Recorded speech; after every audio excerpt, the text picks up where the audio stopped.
Good afternoon, folks, and thank you for being here for our monthly series here in the CoLab Talk. Today, we're going to be talking about the evolving workplace, and specifically, we're going to be looking at changing expectations around telecommuting, when you're on the clock, when you're off the clock, that kind of thing. CoLab Talk is a monthly discussion series sponsored and produced here by the CoLab team, talking about what's new, exciting, and complicated in our high-tech world. Next semester, we'll be continuing on the first Thursdays of each month on an earlier time. We'll be starting at 1 o'clock to 2 o'clock here in the CoLab Corner. I'd like to also take a moment to introduce our expert panel. Thank you so much for being here. We couldn't do this event without you. In alphabetical order, we have Sarah Tremblay Evans from the who's a career information specialist here at the college. Fumble for the bios. Sarah has had a portfolio career with experience in career counseling, coaching, both in person and via the phone, teaching in higher education here at JCCC, Rockhurst University, and other universities around the country, training and development on such topics as team building, business processes, organizational communications, MBTI, leadership, consulting, and outplacement consulting. Most of this work has been done on a contractual arrangement with the institution of higher education, company or business, or organization. She's enjoyed and appreciated the flexibility and independence that all of these professional paths have provided.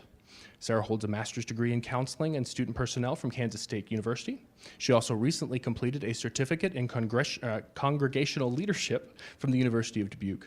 She currently works part-time here at Johnson County Community College as a career information specialist in the Career Development Center. Our next member of the expert panel is Mr. Mike Souter. Mike is Dean of Continuing Education here at Johnson County Community College. Continuing education covers computer technology, business management, leadership, healthcare, transportation, skilled trades, adult basic education, and life and leisure programs. It serves 15,000 students each year. His previous experience includes military operations, research and development, and manufacturing. His 20 years of military service includes command and staff assignments in the 1st Infantry and 3rd Armored Divisions, management of futuristic research and development projects, and oversight of the manufacture of an armored vehicle. After the Army, he spent 8 years leading cross-functional teams for a publicly traded company in a high-volume manufacturing facility that did $850 million in sales each year. His education includes a Bachelor of Science degree from the United States Military Academy at West Point and a Master of Science degree from the Naval Postgraduate School in Monterey, California. So thank you again to both of our experts for being here this afternoon.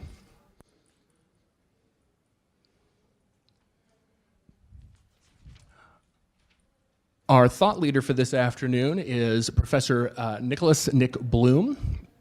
Dr. Bloom is the William Eberly Professor of Economics at Stanford University. He's a senior fellow for the Stanford Institute of Economic Policy Research, co-director of productivity, innovation, and entrepreneurship for the National Bureau of Economic Research. So, busy guy. PhD from University College London, and master's degrees from Oxford, bachelor's from Cambridge University. We're going to start this afternoon with viewing his TEDxStanford presentation called Go Ahead and Tell Your Boss You're Working From Home, to give us some shared points for discussion, and then we're going to have some discussion about, again, the evolving workplace and specifically looking at telecommuting. Well, he makes a pretty strong case, yes? Maybe? What do folks think? Thank you to our new audience members who have joined us. So, any initial reactions before we go to our guided conversation while our expert panel maybe makes joins us up here? Yeah, Josh? Yes. Okay. I found that, well, he said the 3 points were more productive, more profit for the business, and reducing driving costs. And the one that stands out to me is the fact that reducing driving costs is definitely going to be a good thing. Employees are more productive. I think that is something that is more subjective. I know a guy who was homeschooled and did his homework on a computer at home. He's very productive doing so. For me, however, it was the quite opposite. Every time I'd have to do homework at home, I would be not very productive. But at school, I'll be very productive to get my work done. And then more profit, I think that's a pretty subjective thing depending on what kind of business it is. But I think that that's a pretty good point that profits. Yeah, thank you, Josh. Yes, ma'am, just a moment. So I think, his first point about the stereotype, the negative stereotype, it's really resonates, because I think, it goes down to, it just really boils down to work ethics, I think. If you're not going to be productive, you're not going to be productive at work, and neither are you going to be productive at working from home. But when you really factor in all of the technology and the resources that are available, and many companies already have software that, unfortunately or fortunately, whichever way you perceive it, can actually monitor your work ethics while you're at work. So might as well save the cost of commute. And what did he say, 90 minutes, 45 minutes one direction, and all of the ecosystems that we are going to be working, or thinking about, sustainability and what have you. I think it makes perfect sense for us to really clean our mindsets about working from home and really drilling it down to the lowest common denominator, which is our work ethics. And if there is trust between the employer and the employee, I think there is no reason why we cannot make this functional. Thank you so much. So we've got kind of two different approaches here, right? So far of now, I personally find that I'm kind of with Josh, where I find that I'm more productive in a structured environment. At the same time, though, that's part of my perception, right? I've been raised thinking that, with this idea of working from home equates with being lazy and da-da-da-da. So maybe it's part of what the culture is thing. Maybe I could adjust that. So there's multiple ways to look at it. But getting a kind of too broadly in support, do we have any other thoughts folks want to share before we go into our discussion, or do we have any immediate reaction from our expert panel? And I'm sorry I didn't ask. Please grab the mic and turn that on when you respond so our video folks can hear you. No? Okay. All right. Let's jump into our first question. Okay, and we kind of started talking about, with our expert panel here, Mike and Sarah and I started talking about this a little bit before this afternoon's program, but working from home has been the norm for many entrepreneurs, startups, and small businesses, right? So we talk about it as if it's this really brand new thing. It really is only new at a certain scale. If you've worked in small businesses and that kind of stuff, working from home that's what you do. So how does this growth of telecommuting impact this tradition of entrepreneurism? Does it offer some opportunities or new challenges? I know, thinking about this, I'm the son of two entrepreneurs. I remember being 9 years old and sitting on the corner of my dad's bed and helping him fold brochures for trade shows and that kind of stuff. And I know the big thing for Dad's business, when he was finally legit, he was a real business, was when he could afford to move it out of his home and into an office. And I wonder now, however many years ago that was, that now I wonder if there's not quite the same perception that a business isn't legitimate if it's run out of the home. That maybe that the technology, there are a lot of things that we expect in an office environment that you can do from home now. So that maybe changes that expectation of when is a business, when is it a real business or whatever. How do we think about these things? It makes me think about the comment you made about work ethic and how we look at the way that we're working. Thank you, Sarah. Let me help you there. There you go. And then just push that button up. Thank you. I think another variable is that a lot of entrepreneurs, consultants use it's a business called WeWork, and there is one here in Kansas City, but they're located all over the country, all over the world, and it's a space where people work. My nephew is a consultant in DC, and he calls it parallel play, that he will go to a place like WeWork and work alongside other people that are also in business, and he's still with other people. He's just not working for them.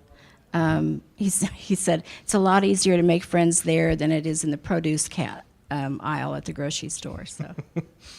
So that's an important point. And what Sarah's talking about, sometimes they're also referred to as like co-working spaces is maybe a term you've heard, but these spaces where you don't go rent a whole office, maybe you rent a desk, for 20 hours a week or something. So yeah, these environments where it's kind of a mix. It's not a traditional work environment, but it's not fully working from home either. Mm-hmm. They are expensive. I don't know if you've checked them out, but you can rent a space by an hour or an actual office space for a week or whatever. It is a little pricey. So. I think it also depends on where they're located. In Toronto, when I was attending a conference, WeWorks was in a prime location.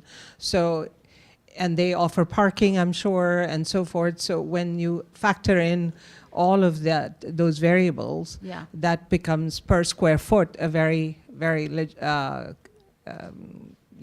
quite a bit of cost Viable. savings. Yeah. And I think that's a good point because it can balance out, right? Because sometimes if you can't afford to have maybe your own front desk, or you don't have an office with a nice waiting area for guests or for customers that are coming in, if you can rent that office and create that's a lot of value you may be getting out of that. So that's a good point that our expectations and how we work are evolving. So, yeah. Thank you. I think too, just the nature of a lot of the smaller businesses when they start up, they are indeed small. And I at one time worked for a very small staffing company. When I say small, it was the owner, another lady, and myself. So there were three of us, and we were located in one place and went to the office. We very easily could have worked from home, and part of the reason that smallness that makes that happen, when you are a team of three, it is very apparent and clear if one of the team members is not carrying their fair share of the water. So it's very easy to tie the work that you do day to day with certain accountabilities that tie back to the business. So those small business, when it's just a handful of people, the whole issue of work ethic and whether somebody's being productive or not really isn't much of an issue. It's like you said, if they don't have it, they probably won't have it in the office, they won't have it at home, because it shows up in a hurry whether you're there or not when it's such a small group. Mm-hmm. So in those small settings, hopefully folks have to be dedicated to be successful anyway, and so that these technologies may offer access to markets or opportunities that they wouldn't otherwise have had. Is that okay? Mm-hmm. Yep. Okay. Let's go ahead and look at our next one here. Now, recently here, we've been talking pretty positively about telecommuting, but our TED speaker talked about how Yahoo got a lot of flack when they made a pullback in 2013. In the last couple of years, other big companies like Bank of America and IBM have also scaled back their telecommuting.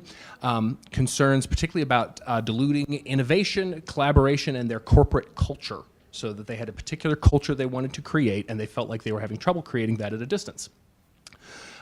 Which I think is an interesting question, because it is, having worked from home in other positions, I feel like you do sometimes get a sense of where you can get isolated, particularly if you're working for a larger entity. In a small business where you have strong relationships, the culture is built amongst the people. But in a larger entity, sometimes you can lose a sense of what your institution's culture is like if you're not immersed in that culture.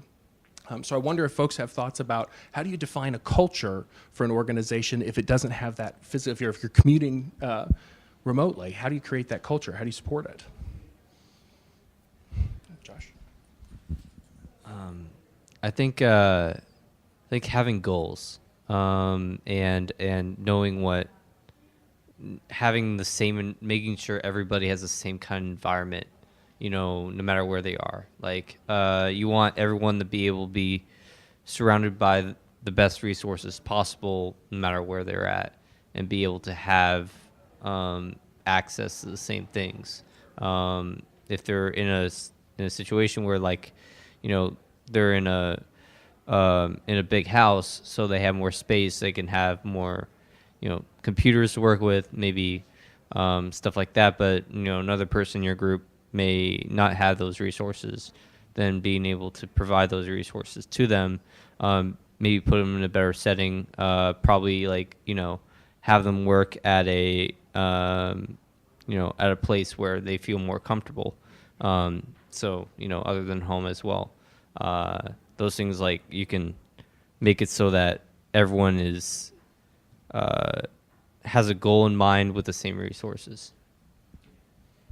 Thank you, Josh. So working towards that common idea. But you also point out a question that kind of our TED Talk alluded to was if we're respecting people's choice, hopefully they're going to be more successful there. But also balancing resources, like how do you deliver resources and support your team when they're working from different environments? How do you provide resources in an environment that they can be successful in? So that's a tough balance. Did you have a comment for us? Yeah, I think, when we are talking about corporate culture, my husband works for Intel, and, I find it, yes, there is a corporate culture for Intel, but at the same time, each department ends up having its own subculture.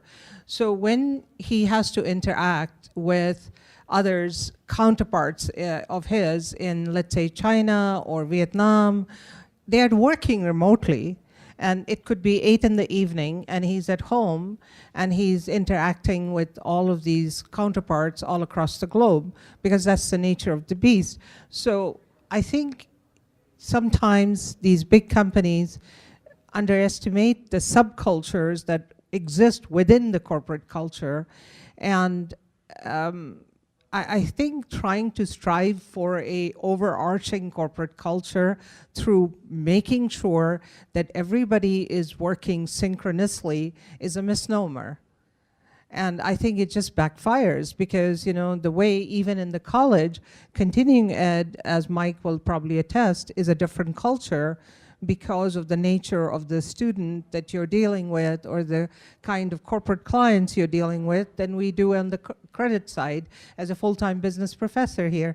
So I think that I personally don't agree with that.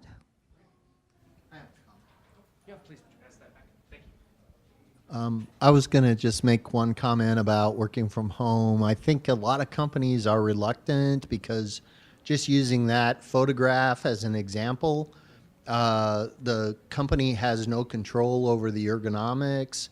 If someone were to sit on that stool and that stool falls over and they hit their head on the floor and they're doing work, then it is a work-related occupational injury, and the company has no control over the home office. So that is one issue that a lot of companies are reluctant from a legal and other standpoints. Okay. Yeah. Thank you. So that's an interesting concern that, frankly, I hadn't considered the liability possibility of if you're having folks working remotely. So that's an interesting concern. Yeah, go ahead, Josh, and then I'll Just real quick, just to piggyback off of that, what about security? For instance, houses are more susceptible, obviously, to the workplace, considering security. So, and what if you have confidential information that you need to keep, confidential, and you don't have proper security system? That's another valid concern. I know as a staff member here with a laptop that we're required to have, or we were at one point, I'm not sure what the exact current process is, but there's a BitLocker requirement to lock down our laptops in case we take them out of the space. So that idea of how do we maintain security when we don't control where somebody's working, so that's another good question. I wonder for our panel, particularly either having maybe worked remotely or, Mike, I wonder about engaging faculty and having them, I don't know if continuing ed does much that's online or distance delivery, but what that's like in terms of building that sub-team community, if that's a way to engage folks, or if it's important to try to engage them in the larger culture of the institution. Yeah, our faculty, is not quite, they're all adjunct, so to speak. They're on supplemental contracts, but they teach pretty frequently, and they probably sense our culture, especially those that come onto campus and teach with the continuing ed. So I don't think it's much of an issue. They pretty much work from home. Actually, a lot of our program directors who do interface a lot with industry and the companies in the area are out and about a lot. With this particular example, a couple of things. One, and the small and large thing, these are mostly pretty large companies. And I think one of the things to keep in mind, I think one of the things that is really making this topic come to the front is, the largest part of the workforce now, the millennials, are asking for more flexibility. And so I think the approach to this isn't all telecommuting or all in the office. It's a mix, and I think that's what they fell on the TED Talk was pushing, that when you combine those things and giving people autonomy to sometimes be able to come in and be part of the culture and work, and sometimes choose to work from home, that works the best. The other thing that I kind of thinking about this and preparing for this, I came to the conclusion was, you know, it's not really, the problem isn't with telecommuting. It's really probably more of an organizational structure and the way it may be a cultural thing. I tell a story of one of an organization, a big one that I was a part of. When I got there, they had a reduction in force a year or so before I got there, and there was some empty desk around, and I was asking, you know, who sat there, what did they do, and so forth. And then I said, so who picked up that work? Well, nobody did. So, I mean, these people have been gone for a year and a half, and nobody picked up whatever it is they're doing, and no one's missed it. You know, so it's like, that's not, you know, if that person, whether they worked in that office or worked at home, from a productivity standpoint, it really doesn't matter. There was another issue there, and it was an organizational issue. Once again, I go back to, I think if organizations can do a good job of tying a person's job with what the goal of the company, the mission of the company, and what they're doing, and have some accountabilities in place, then telecommuting will work just fine. Because if the person's not going to be productive, like I think you said, they're not going to be productive in the workplace, they're probably not going to be productive at home either. So in sum, if you really want to keep and attract the millennials who are demanding that we be more flexible, I think we need to pay attention to telecommuting. I don't think the answer is all or one way. I have a feeling these bigger companies had issues like what I said I saw. They probably, you know, you get so big, it's hard to connect people, so they really see how they connect to the company and what they're actually producing every day has some value and can be accountable, so that you know whether or not they're producing.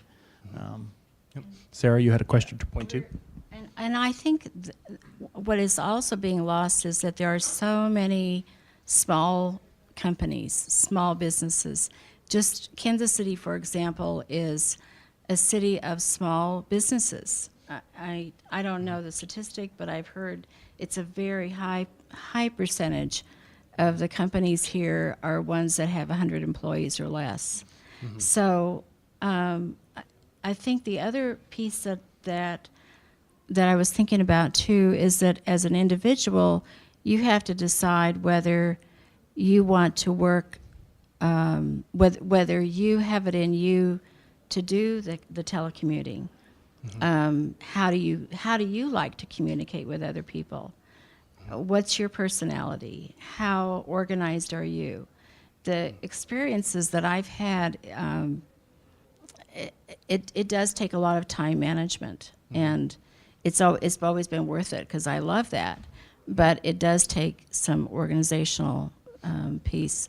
And the other thought that I had, I think that you have to decide whether you want to work from home and find a business that does that, or whether you want to work for a company and you want to do that kind of work, and it just so happens that they telecommute, which I think are two different questions. And that's just a variable that I think you have to think about. Oh, yep, go ahead. You know, and I think going back to Mike's point, I found that a lot of my students, they totally believe in online education, or then they believe in face-to-face. But lately, I've started to see a lot of students who are finding out that hybrids are a best combination, so that they have accountability when they are working online, but at the same, which is through the privacy of their own homes or wherever they happen to be. But at the same time, when they come to the class, they are better prepared, more engaged, and so we have the best of both worlds. So it doesn't have to be mutually exclusive either. It sounds like a lot of what folks experience here is kind of echoing what Professor Bloom found in his study, was that it takes a combination of both the right kind of person who is going to be productive and dedicated and it's a good fit for them, and the right kind of organizational structure that can support those people and is prepared to deal with some of the other issues related. And that combo is something I found really interesting and that he talked about in his video that frankly I hadn't thought about before, that you're kind of talking about the hybrid classes. That similar approach of maybe you come in one day a week.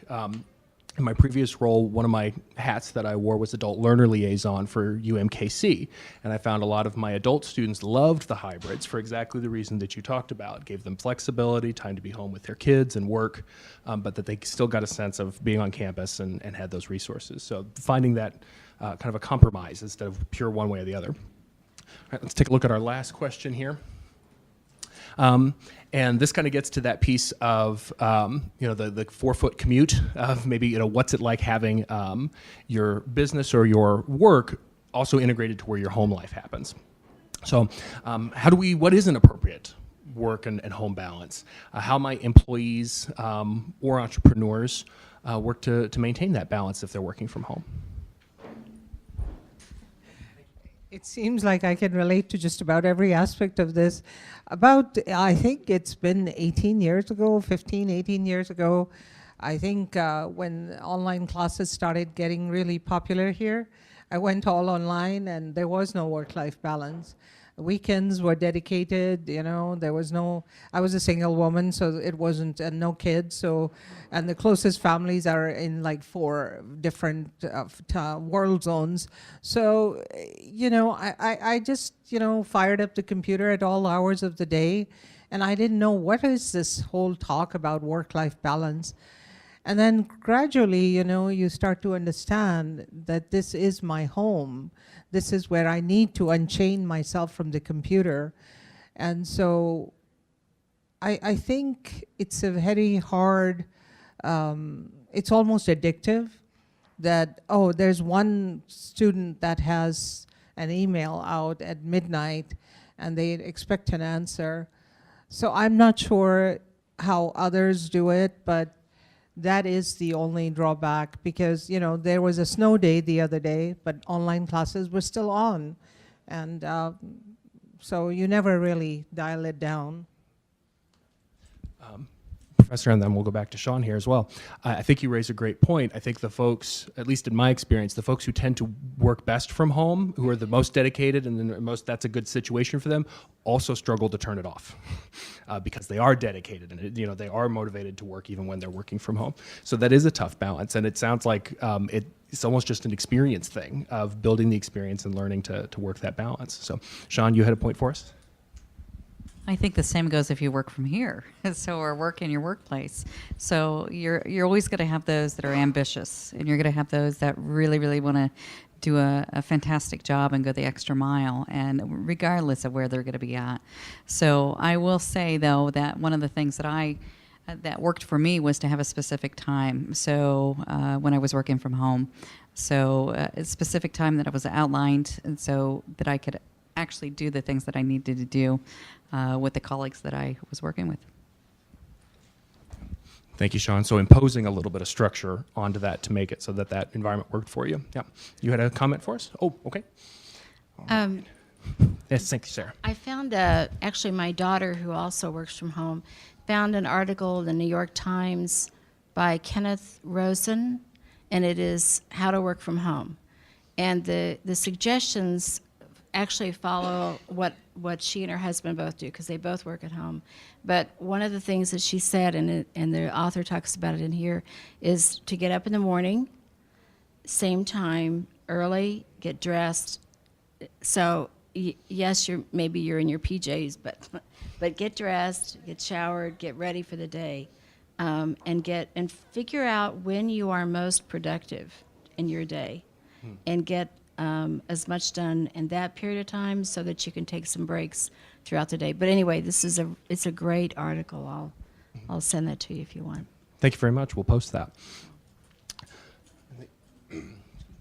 Yeah, I think a part of this is that flexibility thing again. Folks that want to work from home and they want it because they want the flexibility. If they want to, get their 8 hours in, so to speak, over a period of 12 or 18 hours by working a little bit here and then doing something different. And then that's part of the flexibility that comes with that. Maybe not part of this question. I worry sometimes about some folks may not really be set up to work at home, between kids and pets and whatever else. They may relish the fact of being able to come into work and be able to work, and may not prefer that. But once again, that's that flexibility to give people the choice. I think one of the hardest things for this, I think there have to be some rules of engagement for the managers. And actually, just along that whole line, I think the working from home will be fairly natural for, say, the millennials that want to come in. But there's a lot of folks on the management side right now that I think would struggle mightily with it, that whole theory X, theory Y. They just can't believe that anybody would really be working if, you're not looking over their shoulder. And the rules of engagement I talk about is, to balance that, when do you send emails and expect answers to text and emails or phone calls? Just because they're working from home, there probably should be some time period that there's established that, I won't really expect that. I frequently, even in the not working from home thing, kind of along with what Sean tells people who are trying to climb the ladder and get into higher leadership positions, is that this is a Mike Sauter belief, is that, this whole notion of separating work and your personal life kind of goes by the wayside as you get more and more responsibility and leadership. If you try to draw a straight line and say, this is work and this is personal, you'll just drive yourself crazy, in my opinion. I've adapted the attitude that I am always working and I am always playing at the same time. So if I've been in positions where, if I need to take care of something on the personal side while I'm at work, well, I do that. But at the same time, if at 9 o'clock at night I do need to answer an email or take a call or a text or do something that I didn't finish the day before, well, I might have to do that too. So the whole work-life balance works, but I think, once again, it's that flexibility. I appreciate the idea that maybe I got to go home for a kid's soccer game and then later got to get back to it, and I imagine that's sort of around the whole notion of working from home, is you have that flexibility. Thank you, Mike. I think you raised an important question there, though, too, of creating systems of accountability and what is the expectation around communications. If folks are working different schedules, working from home, working remotely, whatever they're doing, you have to be really purposeful with that. Otherwise, what is a reasonable expectation? And maybe yours is different than mine, or mine is different than another member of the team. So I think that goes to your organization point, if you have to be set up purposefully for it. Yeah, thank you. Other thoughts or comments this afternoon? Okay, well, we're getting close to time, so I want to thank everybody again for coming this afternoon. Appreciate your time and thoughts. We will be starting this up again. This is our final one for the fall semester, but starting in the spring semester in February, so a chance to come back to class and breathe for a minute. And then in February, we will be taking a look at 3D printing technologies. So thank you all again, and we hope to see you in February. Thanks, everybody.